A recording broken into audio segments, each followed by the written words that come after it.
more than 1 week na. And parang galit na yata ang Panginoon sa mga walang hiya na mga nagpapatakbo ng ating bansa. Ha? Galing sa corruption, galing sa kung ano-anong mga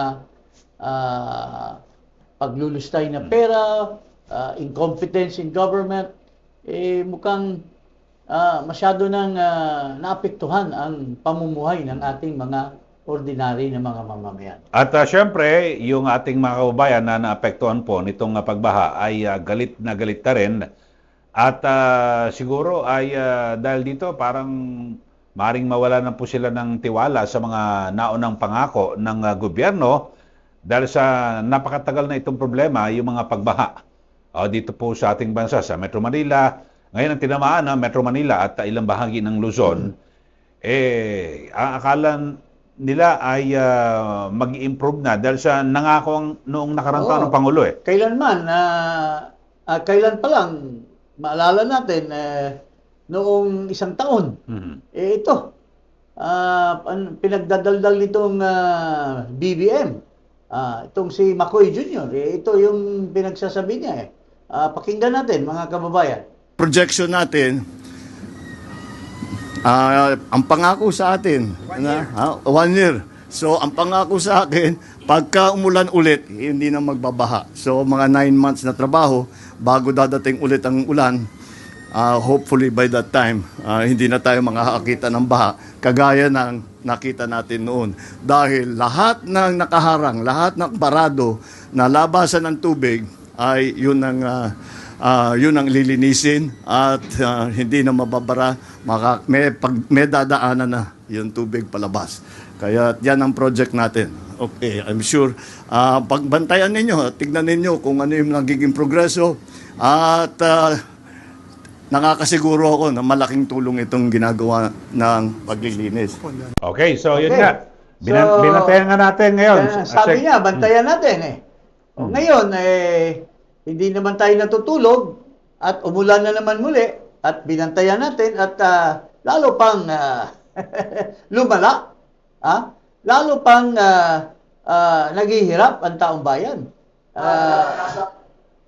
Kailan lamang uli, sinabi niya na dito daw sa may bandang Santa Mesa, sa may G. Araneta, hindi na daw aabot sa tuhod.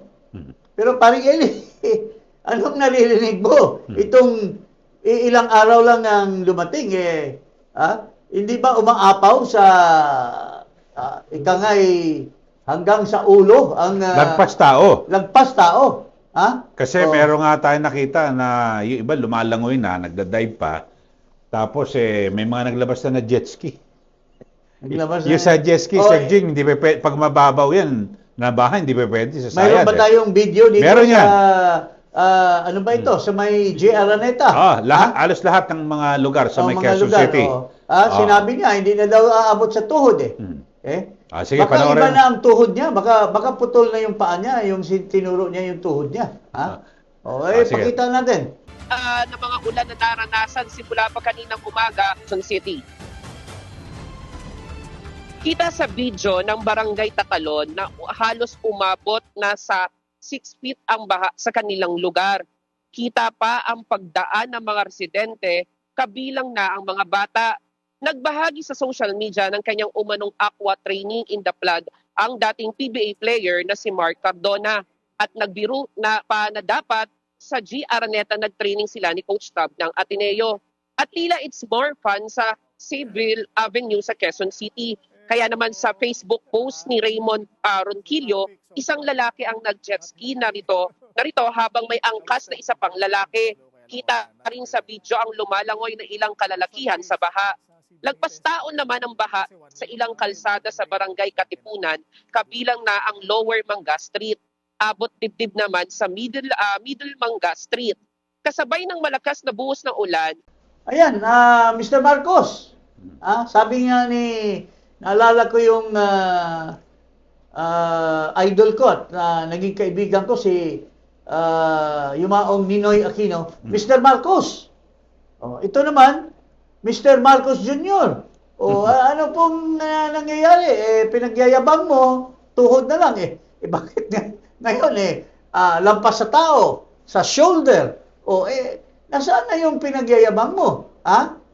Mukhang hanggang daldal ka lang, wala namang saysay yung mga pinagsasabi mo. Now, ngayon, Pero Sek Ching dito, okay. ay siguro ano natin, ihanay natin. Ito hong mga nangyayaring baha, siguro okay lang sa tao kung wala tayong nalaman na naglabas ng bilyon-bilyon na pondo trillion. sa flood control projects. Sabi At nga ni- kung suma total, yung 3 taon, trilyon inabot. Sabi nga ni Kong Erice, Marcos, pinalusot mo ito lahat. Itong mga pondo na ito. At napunta sa DPWH. Tapos pinagyabang mo 5,500 flood control. Tapos wala pala, puro ghost projects. Ngayon tamemi ka. Tapos last year pinagyabangan niya na wala na daw baha. At sinabi ni Vince Dizon na nasa likod niya, 1 year. Nasaan yung 1 year? 1 year na ngayon, baha pa rin. Anong sinasabi ni Boying Rimulya tungkol dito kay Vince Dizon at sa DPWH? Basahin mo paring Eli. Okay, sabi niya, we have to take a cue from the quality of work that happens with government projects. As it is right now, wala tayong maaasahan sa DPWH. So, Ayan. ibig sabihin, nung sinabi ni Marcos, 9 months or 1 year, wala na tayong baha next year. Ito ngayon, this year na. Kaya sinasabi ng ombudsman, parang naglulukuhan lang tayo dito. Wala nang pag-asa itong DPWH, yung sinasabi niya. So, ako, naawa ako dito kay Vince Dizon dahil mabait naman at maayos na tao ito, pero dahil nga masyado siyang pressured, napipilitan na lang na magsinungaling para lang masatisfy ang wishes nitong Pangulo na hindi naman nag-iisip, paring Eli. Pero dito ho, mga kababayan, ay siguro kung napaka-imposible na mawalan ng baha Di ba kung mag-iisip ka lang, kahit na, halimbawa, ikaw, Sek Jing, may tao ka na, sige boss, kaya natin yan. Parang imposible naman walang baha. Pero Kung mag-iisip sinabi din niya last year or sa isang taon pang lumipas na sasahurin daw yung yung tubig sa baha at gagawin na anong pangalan nito? Irrigation or ano pang mga iba-ibang paring Eli.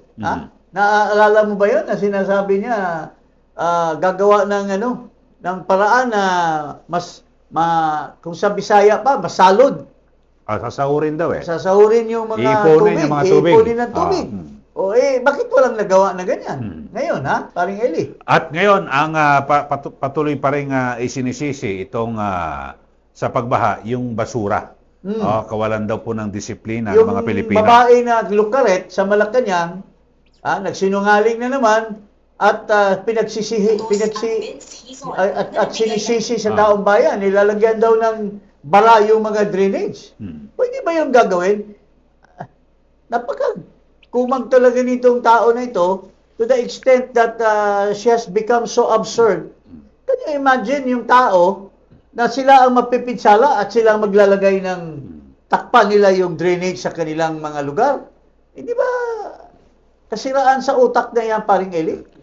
Pero dito, lumilitaw talaga na barado yung ating drainage. Tapos, merong ang report na yung pumping station, biro mo sa tagal ng panahon ng tag-init, tapos nung dumating ang panahon ng tagulan, bigla hindi gumagana. In other words, walang monitoring, hindi man lang na testing. Parang kotse yan Kung may kotse ka, 2 o 3 kotse mo sa bahay, pamilya. Minsan, isa lang nagagamit mo, nakatigil yung sinasabi mo sa driver, paandarin mo yan, maski hindi tayo gumagamit yan, paandarin mo because mayroong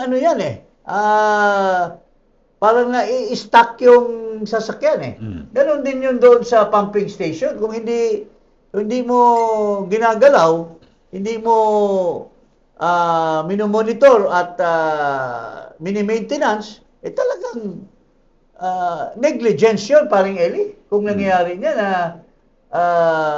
nung panahon na kailangan gagamitin, biglang magbubag down. Ha?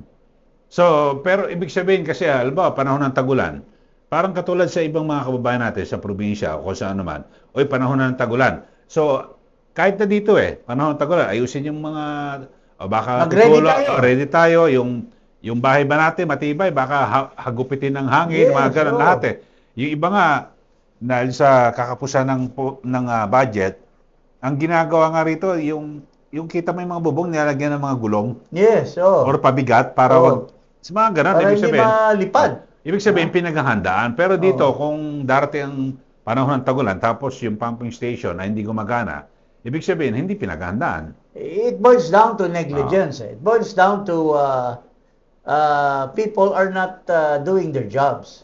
And that's command responsibility from the top. Ha? Kasi kung tinitingala nila yung tao na yan, dating secretary sa agriculture, gusto niya maging secretary, pero hindi naman pumupunta. Hindi naman gumagawa ng trabaho. Tama. Sabihin mo tao, bakit tayo magtatrabaho? Yung malaking sweldo, nagliliwalaw lang, hindi man magsisipot sa atin, this is not giving good example. So, ganun po ang klaseng gobyerno mayroon tayo ngayon, mga kababayan. Ngayon. So, dito mga kababayan, ay siguro kayo na mismo ang magsabi at magbigay ng mga panawagan, siguro reaksyon sa Pangulo mismo. Kasi, alam nyo, ang isa rin po sa nakakagulat dito, bukod do sa flood control projects, ay may report na yung ano ba yung may tinatawag na Convergence and Special Support Program. Oo, yung sinasabi ni Dating ni Secretary. dating Secretary Singson, Oo. si Babes Singson, di ba? Ah. Ito si Babes, nakasalamuha ko minsan, nung nakatayo pa yung sinasabi nilang ICI, siya mismo nagsabi na magre-resign na siya roon dahil walang nangyayari. Yung ICI, creation din ni Marcos. Purportedly, para gagawa ng hakbang na magkaroon ng paglilitis sa mga corrupt. Pero ni yung report nga hindi na ilabas Oo. sa publiko kung anong naging rekomendasyon Oo. ng ICI. Ito yung sa ibangiti ko lang yung sa Convergence and Special Support Program mula 2022 hanggang 2024 ay umabot sa 1.1 trillion pesos. Maliban pa ito sa unprogram. Iba pa 'yon, iba pa 'yon. Maliban pa ito sa mga insertions. Ha? So, saan napunta itong pera na ito? Bakit ngayon lang natin naririnig? Ha? O, baka nabulsa na rin lahat yan, paring Eli. Kasi dito yung pag narinig natin umabot ng trilyon, dapat talagang siguro kung nagamit sa tama, wala na talagang baha. Wala na talaga. O, kung totoo yan, ano Kung ba- nagamit ng tama. Kung nagamit ng tama. Pero kung nagamit naman, binulsa lamang, talagang lalo tayong magdudusa dahil another amount of money is being down the drain. Ha? Kasi dito sa panukalang budget sa 2027, 107 billion pesos naman ang ilalaan pa rin sa flood control. Nako. 107 billion, malaki-laki rin ito. So, saan kaya dapat talagang matiyak at ito pupunta sa tama. So, kawawa na talagang bayan natin. Ha? Wala na talaga tayong pag-asa. At gusto pang manatili sa pwesto itong nanunungkulan ngayon, paring Eli. Ha? Okay. So, yun mga kaumayan at sana ngayon ayon sa Pag-asa, Segjing ngayong buwan ng Agosto talagang magiging maulan. Kasi matindi rito kahit na wala pong bagyo, yung habagat yan po ang nagbabagsak ng ulan, malakas na ulan. At kapag hindi po inayos ng gobyerno yung ating drainage system, talagang lulubog po sa baha yung maraming lugar, lalo na dito po sa Metro Manila at iba pang mga lugar sa Luzon. At saka isa pa rin, Eli, na sobrang naging kawawa din ang mga Pilipino. Dahil all over the world ngayon, parang tatawanan tayo. nilalait tayo ng mga ibang bansa dahil parang naging garbage depositary of the world tayo. Dahil dyan sa napakalawak na garbage na nangyari dyan sa mga ilog, lalo na dyan sa Parañaque. At ito ay lumabas, mga kababayan, doon sa mga news. Broadcast ng mga iba-ibang mga network, Al Jazeera, dito sa ASEAN, mga European countries, and we're everywhere. And syempre, alam mo naman, mga Pilipinos, they're all over the world. Tama. Pag nakita nila yung, garbage kayo wala kayong ginagawa sa garbage di ba pag Pilipino ka, parang napapahiya ka, di ba? Tama, kasi parang ipinamumukha sa ibang tao na mga baboy at walang disiplina mga Pilipino. Parang, pero despite that image, it seems that this government, its leadership, is not sensitive to this kind of image that we're building. So, paano na yung foreign direct investments natin? Paano na yung nangihiram tayo? Baka mamaya tataasan ng husto yung mga rates of interest natin. Dahil wala tayong credibility as a nation. Okay, so at sana sa susunod ng mga yung ilalabas sa project, yung sa 107 sana ay mapuntahan na ito at yung pinakaabangan sa Jing may mga panagot dito sa nangyaring flood control scam na ito. Well, magtatatlong taon na wala pang nananagot Pero yung simula ng binanggit niya noong nakarang SONA, yung mahiya naman kayo, may higit isang taon na, hanggang doon wala. Natatandaan ko nung matapos ang SONA noon, nilaunch niya yung isumbong mo sa Pangulo na website. Tapos nakahilera doon yung mga pangalan ng mga kontraktor. Natanda mo yung Sekjing? Yes. Pero ilang kontraktor lang tinamaan? Isa lang tinamaan. Si Diskaya lang. At ngayon, naririnig ko yung taga Cebu, yung Kirante. Pero wala pa yun. Pero wala pa So, tapos may mga kontraktor na sinasabi, congressman na kontraktor pa. Yung babae sa Malacanang, yung lalaki na babae ang pangalan, dyan sa Senado ay nagyayabang na may 67 daw contractors. Pero nasaan na ngayon yung pinagdadaldal niya? May mga sasampulan ng mga kinasuhan pero graph lang, bailable. Bailable. So wala rin. Yun ang problema. Tapos, si Marcoleta, private fund, anong nangyari? Na kulong na.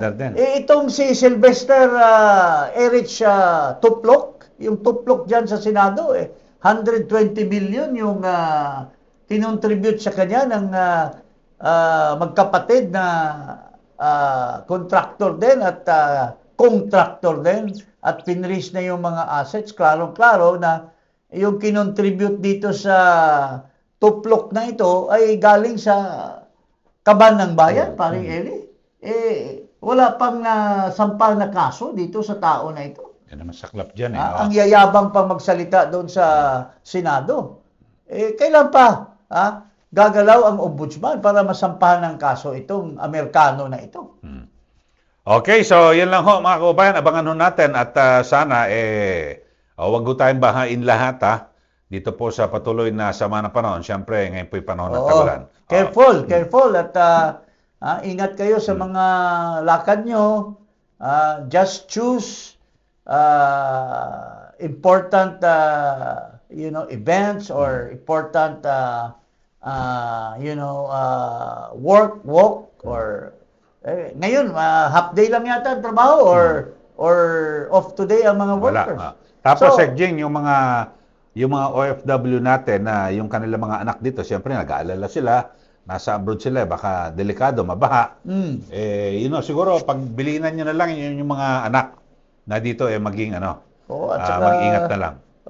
Maraming anak na wala ng buhay doon sa Zamboanga. So these are things that it's happening. This pangalawang nangyari na ito Saan yung sa unang Tacloban. shooting? Tacloban. Tacloban. Ito pangalawa na. it seems that very ominous na government is really pabaya sa mga pangyayari na obligasyon nila. Okay. Okay, thank Huwag you. mong kalimutan na mag-subscribe dito po sa Iparas kay Paras at i-click ang notification bell. Maraming salamat po. Magandang araw.